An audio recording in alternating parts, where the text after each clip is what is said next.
is Indian country today? Esquili, yes, thank you for joining us. I'm Patty Thalahongva.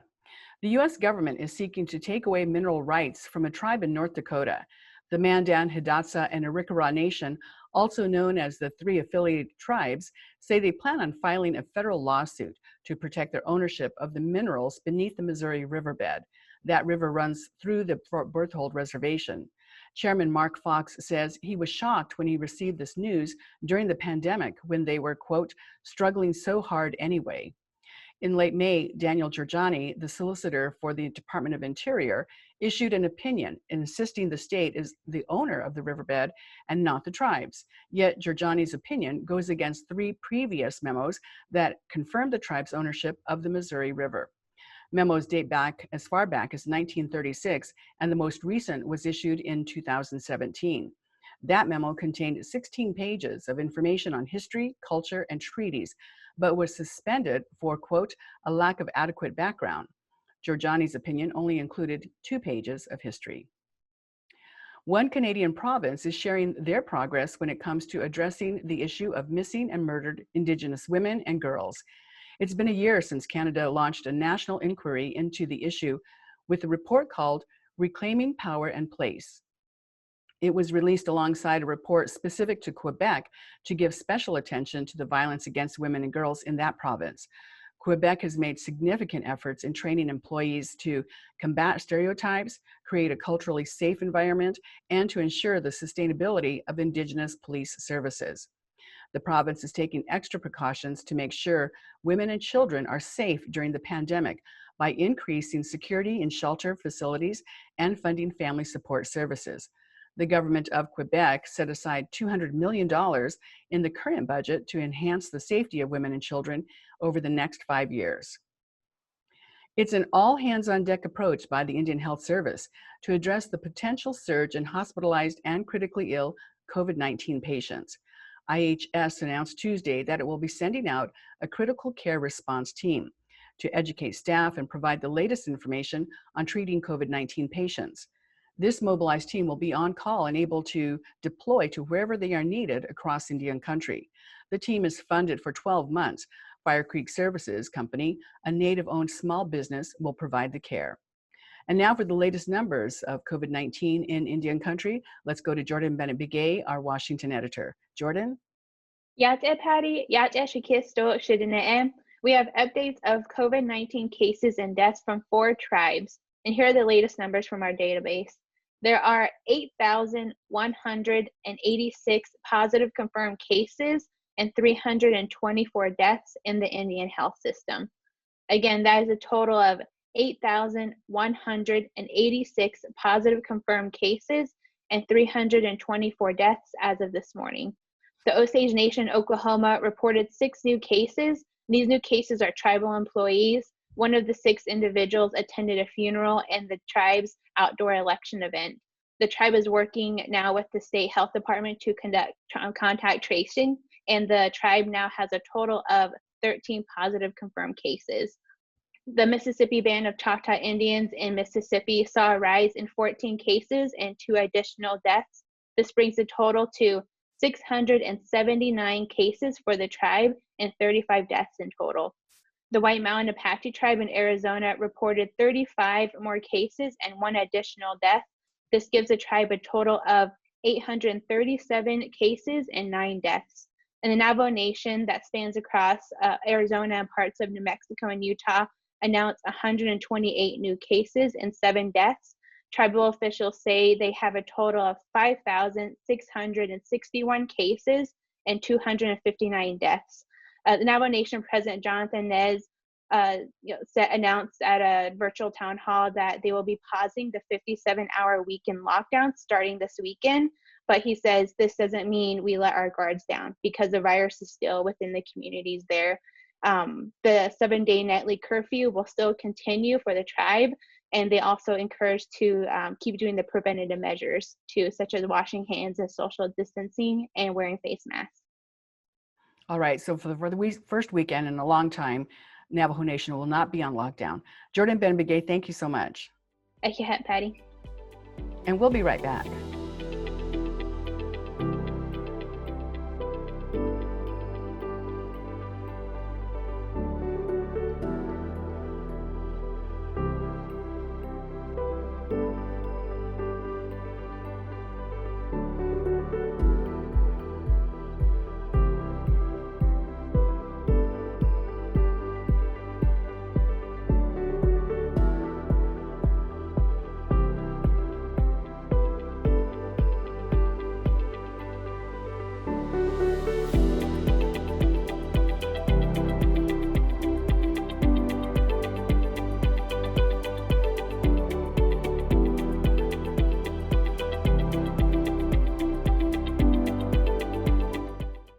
This is Indian Country Today. Welcome back. Today is the anniversary of the 19th Amendment. 101 years ago today, June 4th, 1919, Congress passed a constitutional amendment that recognized the right of women to vote. The joint resolution sent to the states a constitutional amendment to secure the right. Of course, Native American women were not included in that right. American Indians were not U.S. citizens until 1924, and even then, many states set up barriers to voting that made it all but impossible. There is a parallel history here. White women were pushing for the right to vote in 1919 because they wanted to have a say in the 1920 election. Here's the ironic twist. The 1920 election was one defined by a flu pandemic and the First World War. Indeed, women's groups did rally that year, and in some 9 weeks, roughly 1/3 of eligible white women voters cast their ballots. The history of voting for American Indians and Alaska Natives didn't start until decades later. In the 1950s, Congress was busy drafting the Termination Act to do away with tribes. So in 1956, Helen Peterson, the executive director of the National Congress of American Indians, wrote that the threats of termination, which would end the federal government's role in working with tribes, was a driving force for Native Americans to cast ballots. She said voting was essential because, quote, Indians are their own best spokesmen, their own best diplomats, but they can exercise those roles effectively only in proportion to their opportunities to exchange information and to use their combined strength and concerted voice. Well, a lot has happened since then. In 2016, the Native vote made history when more Native Americans and Alaska Natives ran for office than ever before. And for the first time, more women than men ran for office. Finally, in 2018, the first Native women were elected to Congress, more than a century after the first white women were elected. Representatives Deb Haaland and Sharice Davids made history when they entered the halls of Congress. Haaland is Laguna Pueblo and represents New Mexico. Davids is Ho-Chunk and she represents Kansas. Yet before Haaland and Davis, there was someone else. In every generation, there is someone who goes first, and in 1988, that person was Jeannie Givens. Givens is Coeur d'Alene, and she served in the Idaho State Legislature until the late 80s before deciding to run for Congress. She was the first Native American woman to dip her toes in a national election. Before this pandemic hit, our editor, Mark Trahant, sat down with Jeannie Givens to give a closer look at her political life and to hear her thoughts on this upcoming election. Welcome to Phoenix, Jeannie. Glad to have you here. Thank you for having me. I was thinking, what must have been like on election night 2018 when the first Native American women were elected to Congress? What through your mind? I had an incredible lump in my throat. I teared up, and then the next day, or the next days when they were sworn in, that was the most touching for me. There's an image of Sharice David and anyway, Deb Haaland, yeah. Deb Haaland, and they're hugging, and they're on the floor of the Capitol, and they're hugging, and they are crying, and those tears are infectious. But it was a great moment for Native American women, and a real giant step, and a long overdue moment for America. When you first ran, what did you think about your role in history and being the first to run and the first to possibly serve in Congress? Well, that didn't weigh on me, and because that is an awesome responsibility to be the first. I just felt like I wanted to take the next step out of the legislature. I wanted to do the next thing, and I felt I had something to contribute. And then I was realizing that, oh my goodness, I would be the first Native American woman elected, and that was an awesome responsibility. I came to realize. You grew up in a household where politics must have been regular form of entertainment almost. Yes. I grew up in a household where my Uncle Joe was a regular visitor to our home, and I would go with my uncle to gatherings, and one specifically I remember was going to the Harrison Senior Citizens outdoor picnic. And so Joe was given the microphone, Uncle Joe was given the microphone, and he started beating the drum. And my little job was to just get in the middle of the people and start dancing. And then they applauded, and it was nice. And then he gave his speech.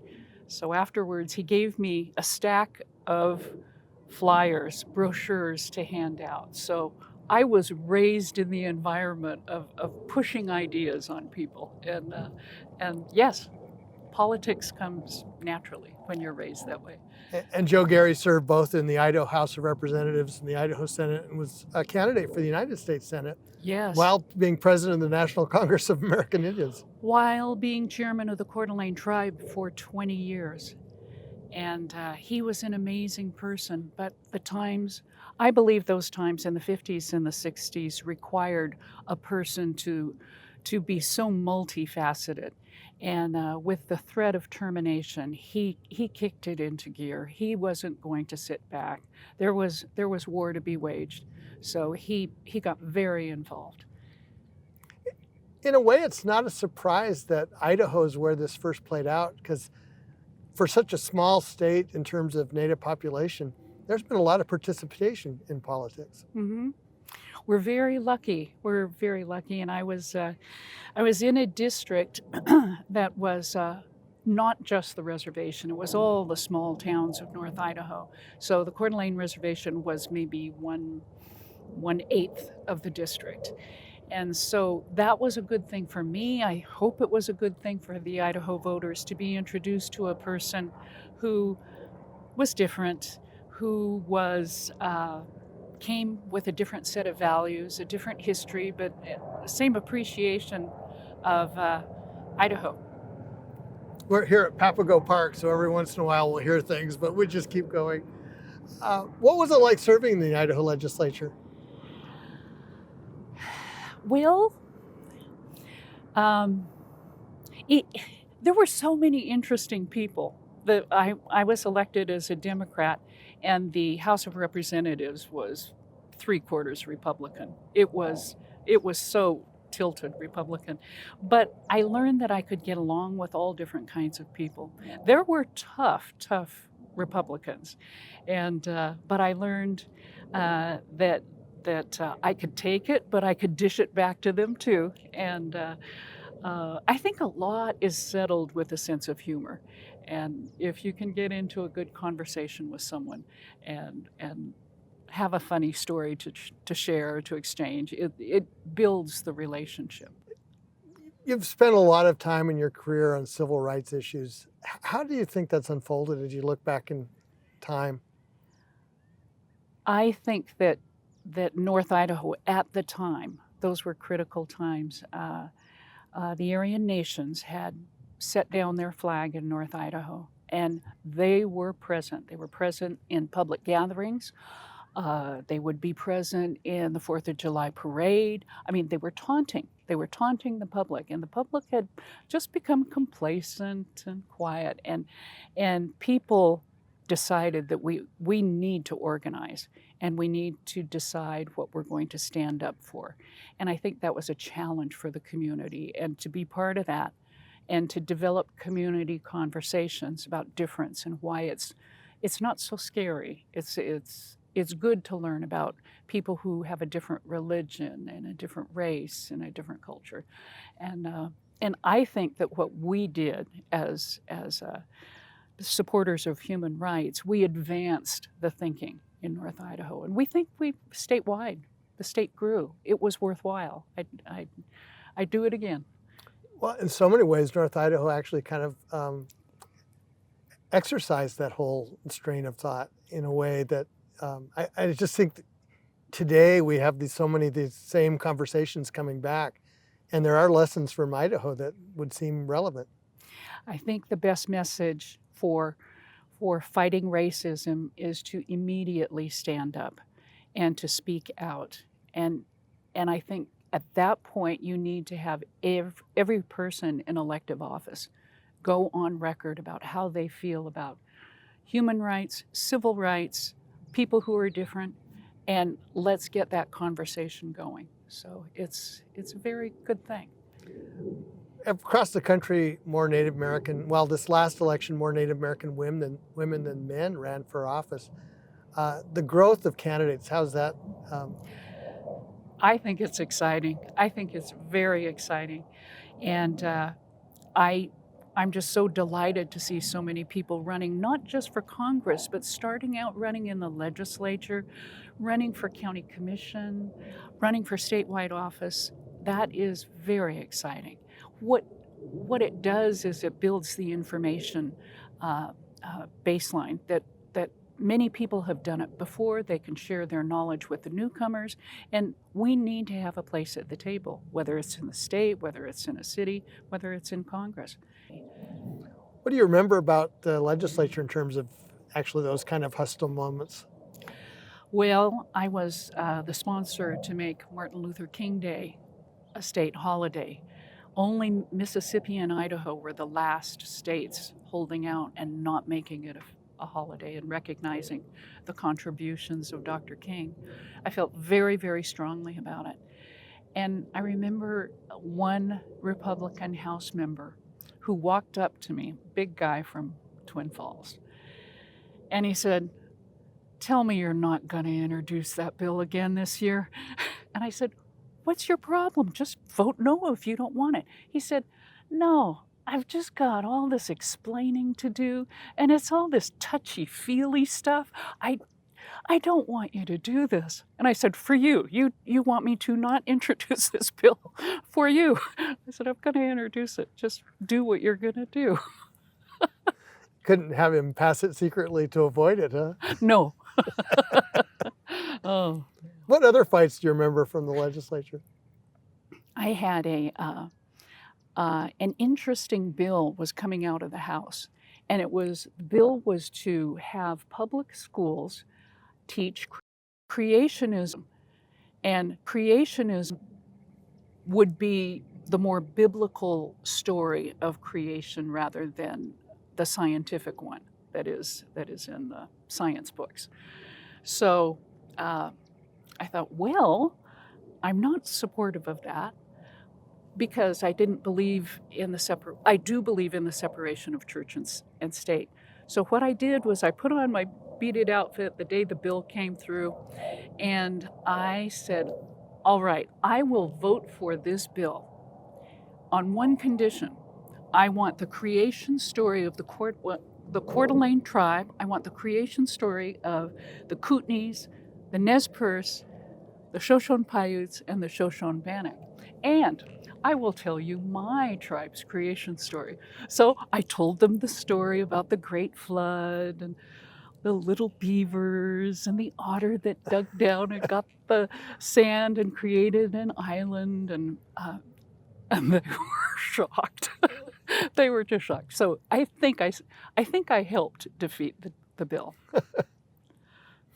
You know, states have a heartburn. A lot of tribal people don't think of state government as a route to power. They see tribal governments and federal government. What did you learn from working with the state to try to improve lives in the community?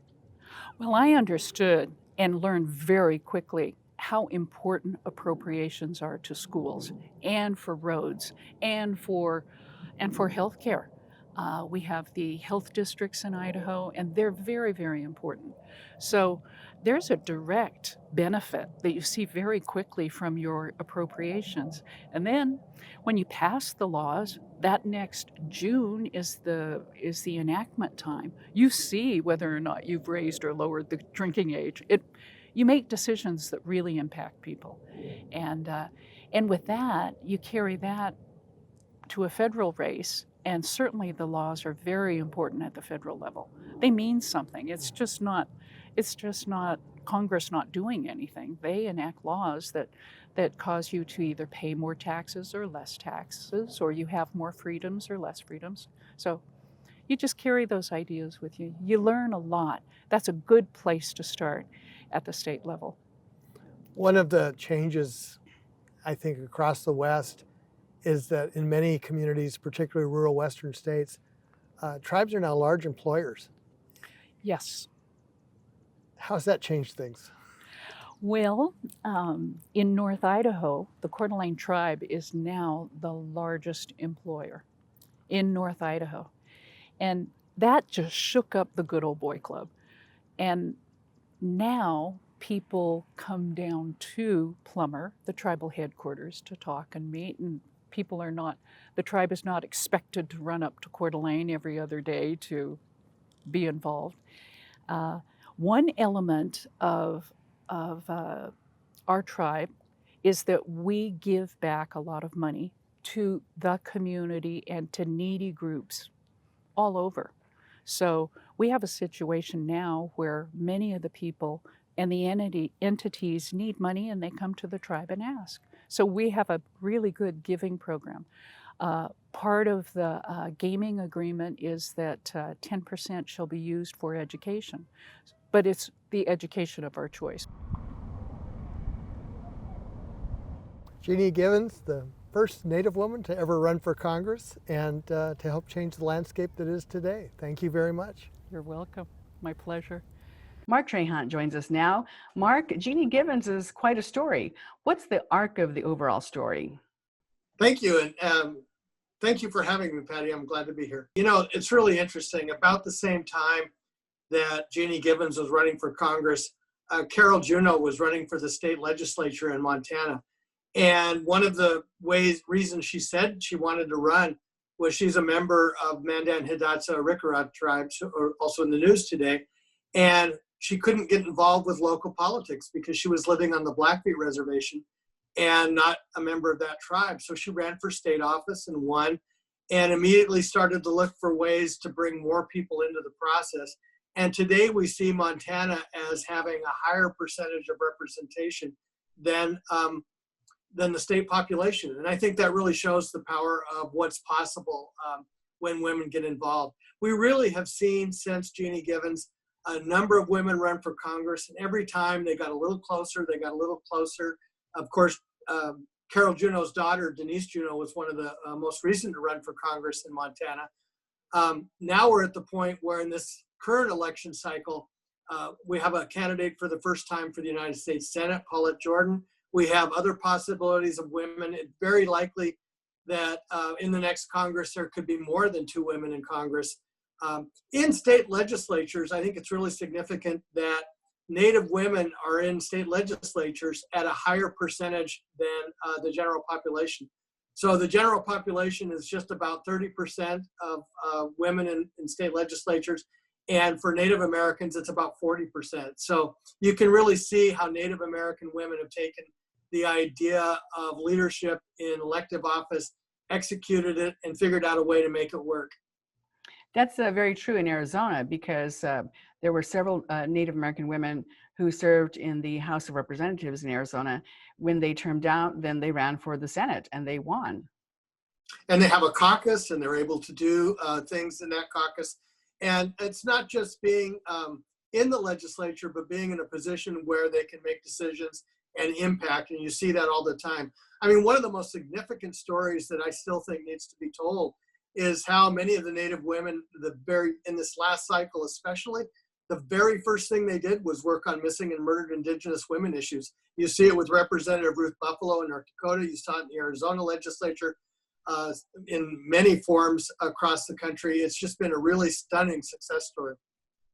And finally, raising the awareness. Minnesota, I think there are about 8 states that now have a task force dedicated to missing and murdered Indigenous women, and some actually have allocations for that funding. Right, and more than that, they're getting the conversation changed in a bigger way, where people are talking about it and looking at data collection, looking at how things can be improved. It's not just about raising the issue, but it's about looking for solutions. So Native women, and again on this anniversary of the amendment, the 19th Amendment that allowed women to vote, Native women are certainly catching up, would you say? I think more than catching up, I would say leading. And one of the most extraordinary things from the last election was how Native women formed networks, and they started helping each other, reaching out to each other. It was great to watch. All right, Mark Trahant, thank you so much. And thank you for watching. Take care of yourselves. Your life is precious. I'm Patty Tholohongba. Join us again tomorrow.